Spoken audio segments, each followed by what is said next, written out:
ਸਤਿ ਸ਼੍ਰੀ ਅਕਾਲ ਜੀ। ਮੈਂ ਰਚਿਤ ਚੋਪੜਾ ਇੱਕ ਵਾਰ ਫਿਰ ਹਾਜ਼ਰ ਹਾਂ ਇੱਕ ਕਰੰਟ ਟੌਪਿਕ ਨੂੰ ਲੈ ਕੇ, ਜਿਹਦੇ ਵਾਸਤੇ ਸਾਡੇ ਕੋਲ ਬਹੁਤ ਸਾਰੀ ਇਨਕੁਆਇਰੀਜ਼ ਆਉਂਦੀਆਂ, ਵਾਕ ਇਨ ਆਉਂਦੇ ਹੈ। PR।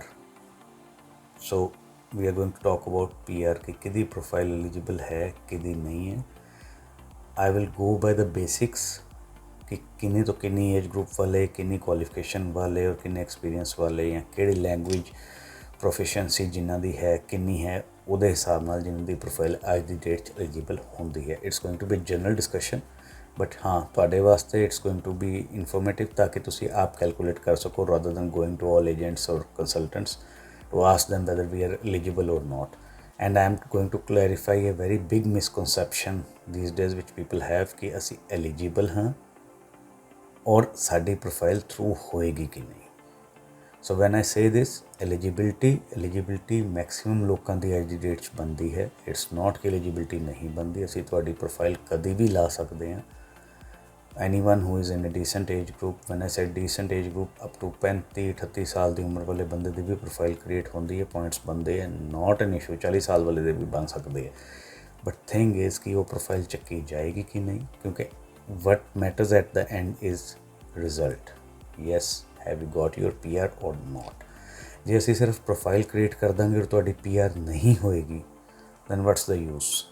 ਐਂਡ ਉਸ ਕੇਸ ਸਿਨੈਰੀਓ ਜਿਨ੍ਹਾਂ ਨੇ ਲੋਕਾਂ ਨੇ ਫਾਈਲ ਲਾਈ ਹੋਈ ਹੈ, ਆਈ ਐਮ ਸ਼ੋਰ ਕਿ ਕੁਛ ਜਿਹੜੇ ਲੋਕਾਂ ਨੇ ਫਾਈਲਾਂ ਲਾਈਆਂ ਵੀ ਹੋਣਗੀਆਂ, ਸਾਲ ਤੋਂ ਵੇਟ ਵੀ ਕਰ ਰਹੇ ਹੋਣਗੇ, they will agree with me at the end what they have achieved wastage of money and time.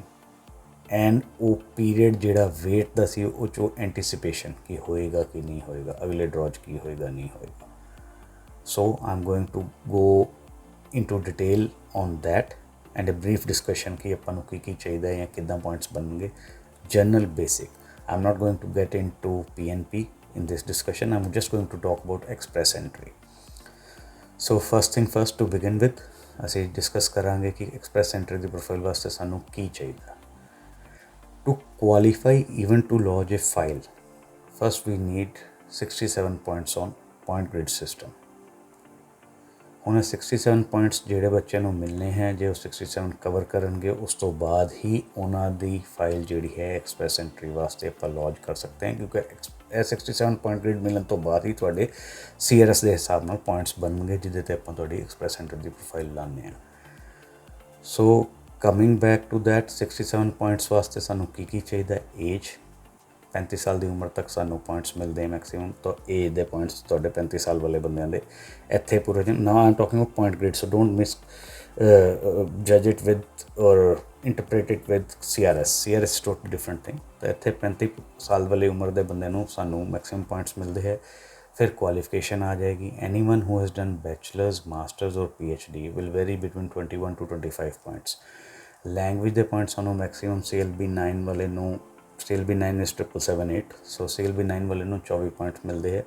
Experience ਦੇ ਸਾਨੂੰ 3 ਸਾਲ ਤੱਕ ਦੇ 11 ਪੁਆਇੰਟਸ ਮਿਲਦੇ ਹੈ, ਔਰ ਉਸ ਤੋਂ ਉੱਤੇ ਜੇ ਹੋਏ 4 ਤੋਂ 5 ਸਾਲ ਦਾ ਐਕਸਪੀਰੀਅੰਸ ਹੋਏ 13 ਪੁਆਇੰਟਸ ਮਿਲਦੇ ਹੈ।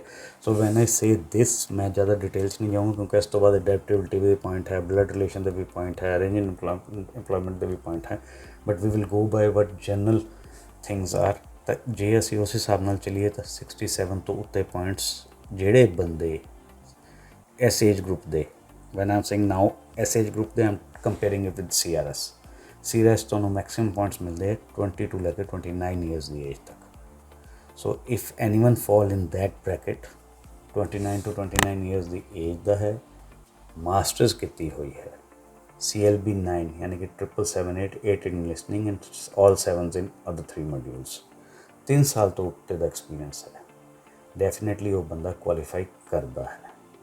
ਹੀ ਰੀਚਿਜ਼ ਐਟ ਅ ਪੁਆਇੰਟ, ਪਹਿਲੇ ਤਾਂ ਉਹਨੇ ਪੁਆਇੰਟਸ ਗ੍ਰਿਡ ਨੂੰ 67 ਪੁਆਇੰਟਸ ਨੂੰ ਕਲੀਅਰ ਕੀਤਾ, then when we create their profile, he reaches at that point ਜਿੱਥੇ ਉਹਦੇ score will reach somewhere around about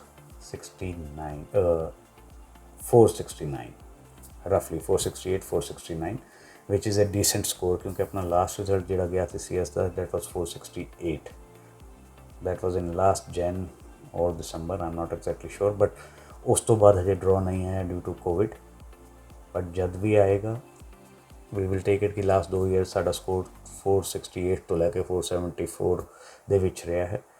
so it might go bit higher in the initial draws, it might come down to 468-ish 465-ish, ਕਿਉਂਕਿ ਉਸ ਤੋਂ ਪਹਿਲਾਂ score ਜਿਹੜਾ ਸੀ 2 ਸਾਲ ਪਹਿਲਾਂ 465 ਤੱਕ ਵੀ ਗਿਆ, 3.5-4 ਸਾਲ ਪਹਿਲਾਂ 435 445 ਦੇ ਵਿੱਚ ਵੀ ਵੇਰੀ ਕੀਤਾ। So that sort of score is there.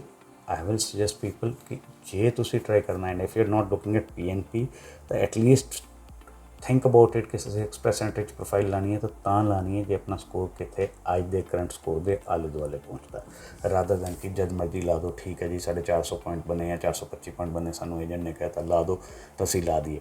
Eight the end you will end up spending money on IELTS, your assessments, जो क्वालिफिकेशन असैसमेंट तुसी कराओगे, your medicals, everything will be there. You are going to spend money and result will be null. So better है कि तुसी अपने points खुद calculate करो। अज ਜਿਹੜੇ ਸਾਰੇ पढ़े लिखे ने नैट ਤੇ सब कुछ अवेलेबल है, बेसिक आइडिया मैं ਤੁਹਾਨੂੰ देता। इस तो इलावा ਤੁਹਾਡੇ पॉइंट स्कोर ਵਧਣ ਦਾ तरीका ਜਿਹੜਾ ਹੈ ਉਹ ਹੈ ਤੁਹਾਡਾ ਜੇ ਬਲੱਡ ਰਿਲੇਸ਼ਨ ਉੱਥੇ ਹੈ ਤਾਂ ਤੁਹਾਡੇ पॉइंट्स ਵਧਦੇ ਹੈ, ਅਰੇਂਜ ਐਮਪਲੋਇਮੈਂਟ ਹੈ, ਤੁਹਾਡੇ ਕੋਲ ਕੋਈ ਮੈਨੇਜਰਲ ਜੌਬ ਨੌਕ OAB ਚੋਂ ਹੈ ਤਾਂ ਤੁਹਾਡੇ पॉइंट्स ਵਧਦੇ ਹੈ। उस तो अलावा if you do French, latest जो ईजीएस्ट वे है, not I will not call it easiest, it is hard, but जे मैनू लगता बिना ज़्यादा पैसे खर्चे कुछ अरेंज होंदा, that is French. If you do French your score goes up considerably, 50 point का फर्क अज की डेट च पैंदा सीधे सीधे, which is good enough to get you your PR।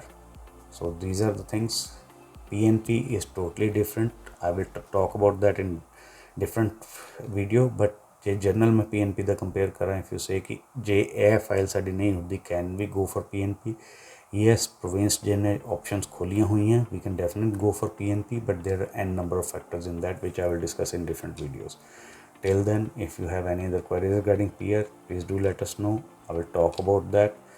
Point system में लैके या कोई कन्फ्यूजन है कि फाइल लानी है नहीं लानी, give us a call, give my office a call, we will try to give you brief and detailed, brief when I say upfront phone te, detailed when you visit us, we will try to give you all the answers.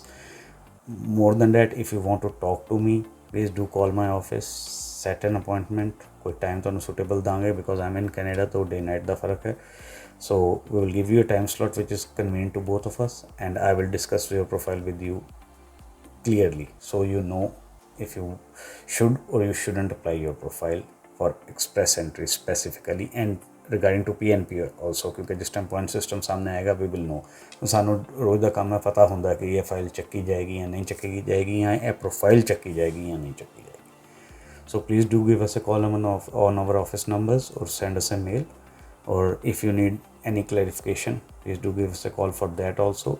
If you need any topic which I should share information about with you guys, please do let us know that too. I will try to make another videos. Till then, stay safe, stay happy, stay blessed.